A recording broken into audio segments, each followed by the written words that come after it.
on Saturday? I see a team that's well coached. I think John's done a really good job despite the adversity they faced and the players that they've lost. Is, all I look at when I turn on tape is how hard does a team play, and those guys play hard no matter what the score is. I also look at a team that doesn't turn the ball over very much, and those are two things that I think from a coaching standpoint that you can have a direct effect on. So we expect a full effort out of those guys. I think they compete. Really impressed with their quarterback. I think Tyler Hansen's one of the underrated quarterbacks in this league, and it's a league that's got a lot of really good quarterbacks. So they have got a couple guys out, but we all have to deal with that. Everybody at this point in time in this season, is dealing with losses. It's just how do you replicate? How do you kind of handle that? And sometimes it's when you're a young team like they are, they may not have the depth that some of the other teams in our league have right now. But when I watch them on tape, they play very, very hard, and that to me is a sign of a well-coached team. Questions, raise your hand. We'll bring the mic. Okay, Patrick. Oh, go ahead, Rob. A couple games now, I think 11 penalties against Cal, 75 yards of penalties against Arizona State. To what extent, if any, is that a significant concern for you right now? It is significant. The two personal foul penalties we address right away. Those are things that are unacceptable. That's players playing with, we want our players to play with emotion, not let emotion play with them. And, you got to be smarter than that when you get in those situations. So, we talk about it and coach it and spend time on it, and we'll continue to do it because those are things that hurt your ball club. Jason. Yeah, halfway through the season, can you give me your thoughts on the offense and defense and special teams, and what each of those units has sort of surprised you or proven to you, and then in each of those units, how each one needs still to improve? It's a long question, Jason. Offensively, I think we're doing some decent things. We've got to stay out of the penalty situation, got to stay out of negative yardage situations. We've done a better job in ball security since our opening game, but we still need to be cleaner. Defensively, I think our defense is doing a really good job of preventing big plays. The one bubble pass where they had a couple broken tackles was the longest, for Jamal Miles was the longest play to date against us. I think we're playing great pass efficiency defense. We're forcing people to drive the field against us.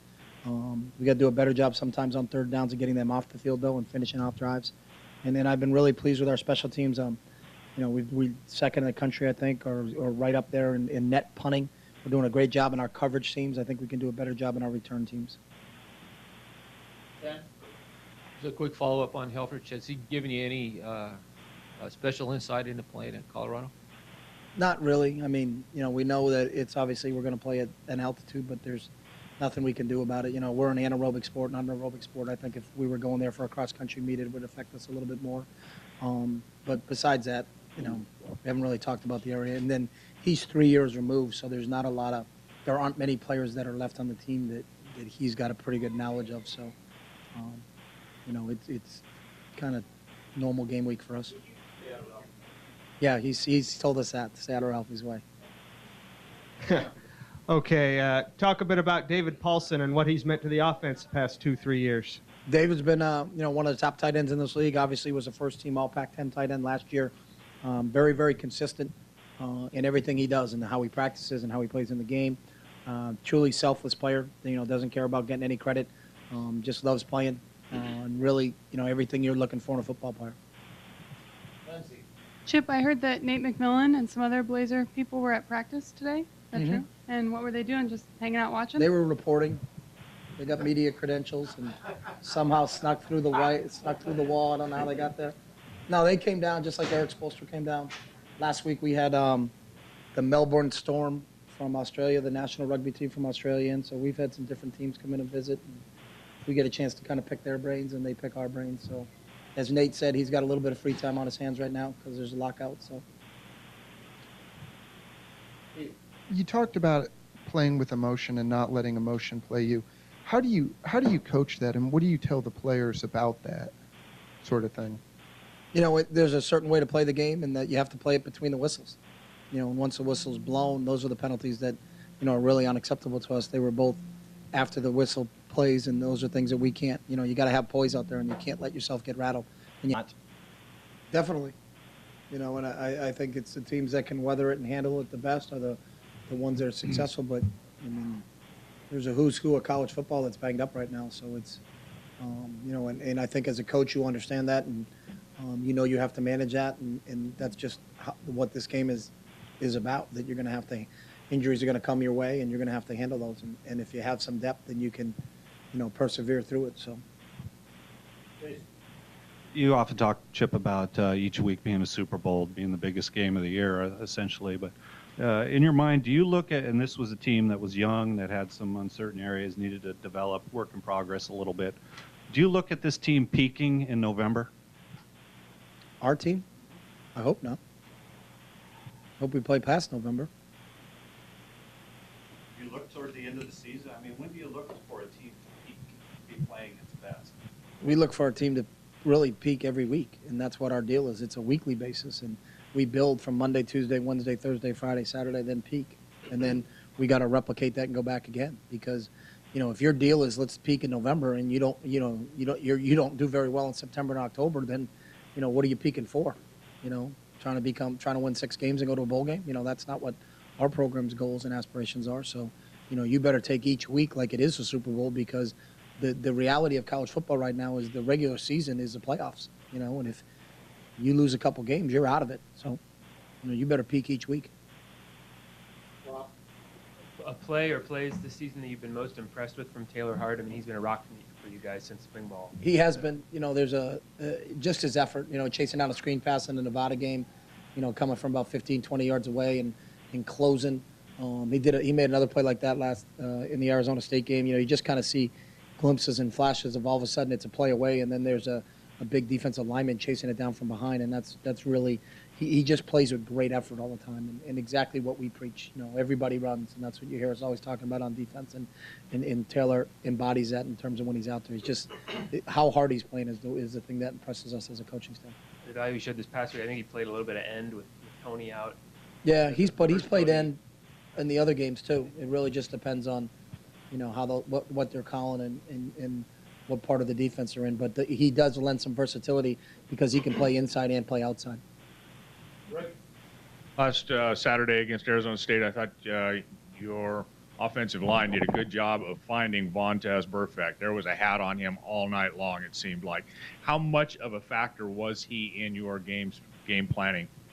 Well, any middle linebacker is a factor. You know, we shouldn't be in a situation where we don't have a hat on a middle linebacker. So it wasn't specifically because it was Vontaze, but, you know, we don't want Chris Gallipo running around free. We don't want, you know, any middle linebacker running around free in terms of what we're doing, because anybody that runs a 4-3 defense is trying to get things, you know, funneled to that guy and for him to make plays. So, you know, I think it's more of the scheme we're going against, not the personnel we're going against. Coach, Colorado has a strong history of success, great success. I think they shared a national title 20 years ago or so. But they're down now. How important is it to the conference that they maybe achieve some of those kind of levels of success to help improve the brand of the conference and the strength of it? I'll be very honest. I do not care about the brand and the effort of the conference. I just care about how good our football team is. So I'm not concerned with, you know, if a program is down and they're coming back or all those other things. I think John's got that program playing hard, and he's a really good football coach, and that they will be successful. But, you know, you don't care about the strength of the Pac-10? I don't talk about the strength of Pac-10 because I don't control. What we talk about all the time, Aaron, is what we control, and what we control is how well can Oregon play. And I got no control over what goes on in any other program here. So it's not that, and I don't mean to be, I don't care about the strength of the Pac-10, but I don't have any control over it. So for me to think about, you know, how good is USC or how good is Oregon State or how good is Arizona State, then I'm wasting my energies on things I have absolutely no control over. I have control over this football program and how we're going to perform on each Saturday, and that's what I think we can do. So, how in your mind has the offensive line progressed, and how key was moving Asper inside?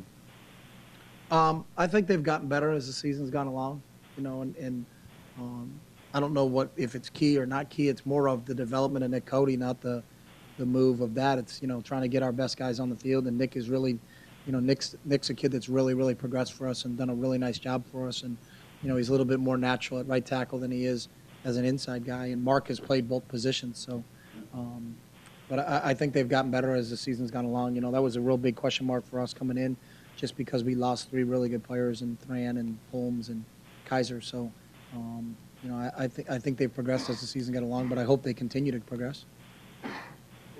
Coach Campbell said earlier today that he thought Kenyon, kind of something clicked with Kenyon during the Arizona State game, that he became a more physical runner. Do you agree? Did you see kind of a shift in his, how he approached contact in that game? No, I mean, the Kenyon I saw on Saturday night was the Kenyon that I've expected to see. That's the same Kenyon I've seen since I've been here. You know, he started a game a year ago and scored 5 touchdowns in the first half. So every time he's got an opportunity to play, the only thing that's happened with Kenyon is he's been banged up a little bit, missed the games after the Washington State hit last year, you know, and then got banged up a little bit in the LSU game. But, you know, what Kenyon did on Saturday wasn't a surprise to me, no. And that Brian Bennett, how's he been in practice the past couple of days with the possibility that he'll be the guy on Saturday? Brian's been the same he was last week in practice. Very good. You just said it, and you talk a lot about we only care about what we can control, and you're very sort of inward looking in this program. Is that something that has evolved for you as a coach, or is it something that just was always there, that you didn't look outside the way most people do? No, I think it's evolved, but it's really what do you control, and what do you control on a daily basis? I mean, I think too many people waste time and energy of, you know, I see it all the time. What rankings are the conferences nationally? Who cares? Right? Win your games. You know, why are people getting in arguments of is the Big 12 better than the Pac-12? What does it really matter in the end of the day?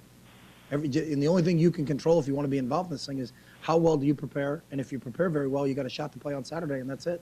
But we don't have enough energy and time during the day to worry about things that are out of our control and really in the long run mean absolutely nothing. It doesn't matter. You know, 3 years ago, everybody was going crazy about where's the Pac-10 then, and we won all our bowl games, and everybody was like, wow, the Pac-10's here. And then the next year, we didn't win all our bowl games. Well, the Pac-10's not.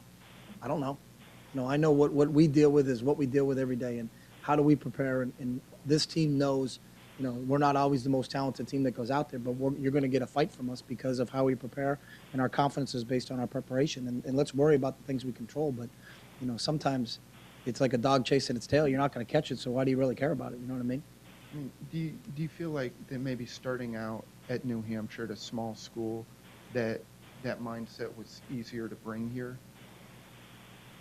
I've never, you know what, that's another, I've never thought of it that way, and I don't really have the time or energy to think about where it came from. So, you know, I'm really worried about getting from this, and then we got to watch practice tape, and then we got a big red zone meeting coming up, and, you know, that's kind of where it is. You know, those times where you sit and kind of contemplate, you know, where you've come from or where you've been. You know, you're sitting on a track doing that, you're going to get run over by a train. So get your feet moving and get something done during the day. Patrick, we're going back to the phones. Are there any